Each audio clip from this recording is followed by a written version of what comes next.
आपण 11 तारखेला बीड रेशीम कोष बाजारपेठ येथे कोष विक्रीसाठी गेलो असता तेथील जे रेशीम शेतकरी आलेले होते त्यांच्यामध्ये मॅक्सिमम लोकांचा कोष हा पोचट होता। तर त्यांच्याशी आपण जेव्हा चर्चा केली की प्रत्येकाचे पोचट बनण्याचे वेगवेगळी कारणे होते। तसेच आपल्या व्हॉट्सअप ग्रुपमध्ये बऱ्याच चौकीधारक शेतकरी चौकीधारक आहेत, तसेच बरेच अनुभवी शेतकरी आहेत। यांच्याशी जेव्हा आपल्या व्हॉट्सअप ग्रुपमध्ये चर्चा झाली त्यामधून आपल्याला एक 6 ते 7 पॉइंट समजले ज्याद्वारे यामधून ही आपली कोष हे पोचट बनू शकतात। तर ते कशा पद्धतीने कारणे आहेत ते आपण या व्हिडिओमध्ये थोडक्यात समजूया। सर्वात प्रथम पहिला मेन प्रॉब्लेम आहे तो म्हणजे शेड मधील अस्थिर वातावरण, ज्यामध्ये आपलं टेम्परेचर आणि मॉइश्चर ज्याला आपण ह्युमिडिटी म्हणतो हे मेंटेन न होणे, यामुळे मॅक्सिमम लोकांचे कोष हे पोचट बनलेले आहेत। ते कशा पद्धतीने, तर महाराष्ट्रातील मॅक्सिमम म्हणजे 99% शेड हे अर्धबंदिस्त आहेत आणि यामध्ये आपल्याला जर वातावरण सडनली चेंज झालं तर त्यामध्ये आपल्याला कोणतेच नियोजन करता येत नाहीये चालू बॅचेस मध्ये। आणि यामुळे दिवसाची वाढलेली गरमी व संध्याकाळची थंडी यामुळे मॅक्सिमम बॅचेस मध्ये टेम्परेचर हे मेंटेन झालं नाही व त्यामुळे दिवसा जो आपण पाला टाकत होतो तो पाला आळ्या जास्त खात नव्हत्या। परिणामी आळ्या थोडा पाला खायच्या आणि पाल्यावरती येऊन बसायच्या व यामुळे मॅक्सिमम आपल्या बेडवरती जास्तीत जास्त पाला शिल्लक राहिला व आळ्यांनी कमी पाल्यामध्ये सॅम्पल वरती आल्या। त्यामुळे मॅक्सिमम लोकांचे कोष हे कमी लेयर मध्ये बनले, ते काही टक्के पोचट बनले व काही टक्के निबर बनले। हे एक महत्त्वाचं कारण आहे। दुसरं कारण यामध्ये आहे ते म्हणजे फवारणी व्यवस्थापन। हिवाळ्यामध्ये मॅक्सिमम लोकांच्या बॅचेस ह्या पाल्याची ग्रोथ फास्ट न झाल्यामुळे मॅक्सिमम बॅचेस ह्या 2 महिन्यापेक्षा जास्त असणाऱ्या पाल्यावरती झाल्या आणि यामध्ये 2 वेळेस 3 वेळेस जो थ्रिप्स अटॅक झाला, ज्याला काही भागामध्ये कोकडा असे आपण म्हणतो, व या थ्रिप्स अटॅकमुळे मॅक्सिमम शेतकऱ्यांनी 2 किंवा 2 पेक्षा जास्त अधिक वेळेस फवारणी घेतली आणि त्यामुळे त्या शेतकऱ्यांचे फवारणीचं जे पार्टिकल आहेत ते तुतीच्या झाडामध्ये तसेच राहिले। त्यामुळे त्याचे जो टाइम पिरियड आहे म्हणजे 20 दिवसामध्ये कमीत कमी आपण जो पाला वापरायला पाहिजे त्या पाल्यामध्ये पण आपल्याला ते घटक आढळून आले व त्यामुळे आळ्यांना स्लो पॉइझन होऊ शकतं व परिणामी आपले कोष पोचट बनू शकतात।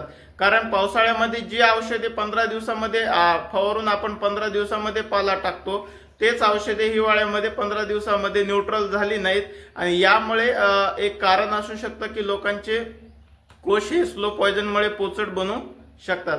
कारण माझं वैयक्तिक मत आहे, मी माझ्या बॅचेस मध्ये 16व्या दिवशी रोगर, पोषण आणि अँट्रोकॉल या तिन्हीची कॉम्बिनेशन घेतलेली फवारणी घेतलेला पाला टाकला होता।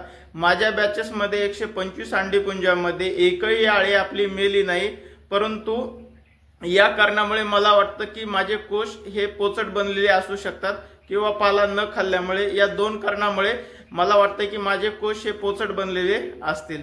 यामध्ये तिसरा प्रॉब्लेम आहे तो म्हणजे जर आपण जास्तीत जास्त कोवळा पाला टाकला किंवा निबर पाला टाकला तर त्यामुळे पण आपले बॅचेस हे पोचट कोष बनू शकतात। हे 2 ते 3 महत्त्वाची कारणं आहेत, यामुळे आपले कोष हे पोचट बनू शकतात। तसेच यामध्ये चौथं कारण आहे, जर आपण चॉकी ही कमी स्पेसिंग मध्ये आपण ग्रोथ केलेली असेल, म्हणजेच आपण जे शेड मध्ये आळ्यांना स्पेसिंग दिले ती जर आपण कमी दिलेली असेल आणि आपला परिणामी पाला कमी आळ्यांना टाकण्यात आला असेल तर त्यामुळे आळ्यांनी कमी पाला खाल्ला व परिणामी आळ्यांची साईज ग्रोथ न झाल्यामुळे कोष हे बारीक बनले किंवा पोचट बनू शकतात। यामध्ये पुढील कारण आहे ते म्हणजे यामध्ये जे आपण पाल्याचं व्यवस्थापन करतो त्यामध्ये हिवाळ्यामध्ये लोकांना 15 ते 16 पाले लागले, काही लोकांना त्यापेक्षा जास्त पाले लागले व त्यामुळे काही लोकांचा पाला हा लवकर संपला 10, 11, 12 फिडिंगला, काही लोकांना 2 ते 3 फिडिंग कमी पडल्या व त्यांनी तशाच संपूर्ण मारून चंद्रिका टाकल्या व यामुळे मॅक्सिमम लोकांचे कोष हे आळ्यांना पाला कमी पडल्यामुळे पण छोटे साईज मध्ये बनले आणि काही लोकांचे कोष हे पोचट बनलेले आहेत। तसेच यामध्ये काय होतंय की मॅक्सिमम आपण जो आळ्यांना पाला टाकत असतो 7व्या ते 8व्या फिडिंग पर्यंत 4थ्या मोल्ट नंतर आळ्यांची ही ग्रोथ व्हायची स्टेज असते आणि यामध्ये मॅक्सिमम शेतकऱ्यांच्या सध्याच्या बॅचेस मध्ये आळ्यांनी पाला खाल्ला नाही 8व्या फिडिंग पर्यंत, त्यामुळे आळ्यांची साईज वाढली नाही आणि त्यानंतर काही लोकांना पाला हा कमी पडला किंवा काही लोकांनी पाला हा जास्त थ्रिप्स अटॅक असणारा म्हणजेच त्यातील रस शोषण केलेला पाला आपण आळ्यांना टाकला, त्यामध्ये न्यूट्रिएंटचं प्रमाण कमी होतं, धाग्याचं प्रमाण कमी होतं, त्यामुळे आळ्यांची ग्रोथ झाली नाही। आळ्यांनी पाला तर खाल्ला 16 फिडिंग खाल्ल्या परंतु आळ्यांची ग्रोथही झाली नाही आणि आळ्या तशाच सॅम्पल वरती आल्यामुळे मॅक्सिमम लोकांचे कोश हे पोचट किंवा छोट्या साईज मध्ये बनलेले आहेत।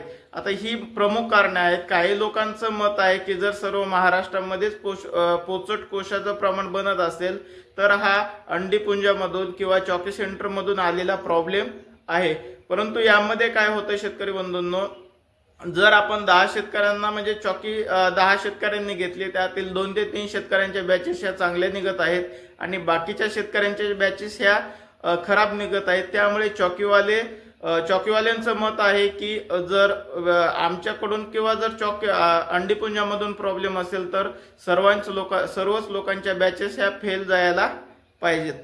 अशी विविध कारणे आहेत मार्केटमध्ये सध्या लोकांमध्ये कोश पोचट बनण्याचे। त्यामुळे शेतकरी बंधूंनो, इथून पुढे जर आपण उन्हाळ्यामध्ये म्हणजे मार्च एप्रिल मध्ये जर बॅचेस घेण्याचं नियोजन करत असाल तर आपल्याला शेड मध्ये टेम्परेचर मेंटेन करणं खूप गरजेचं आहे, कारण इथून पुढे गरम हवा वाहत असते, वाऱ्याचं वाहण्याचं प्रमाण जास्त असतं आणि दुसरं म्हणजे आपल्या शेड वरती जर टीन पत्रा असेल किंवा प्रोफाइल पत्रे असतील तर ते पत्रे गरमी शोषून घेतात व त्यामुळे शेड मधील वातावरण म्हणजे टेम्परेचर वाढून मॉइश्चर ह्युमिडिटी आपले 35-40 पर्यंतच येते।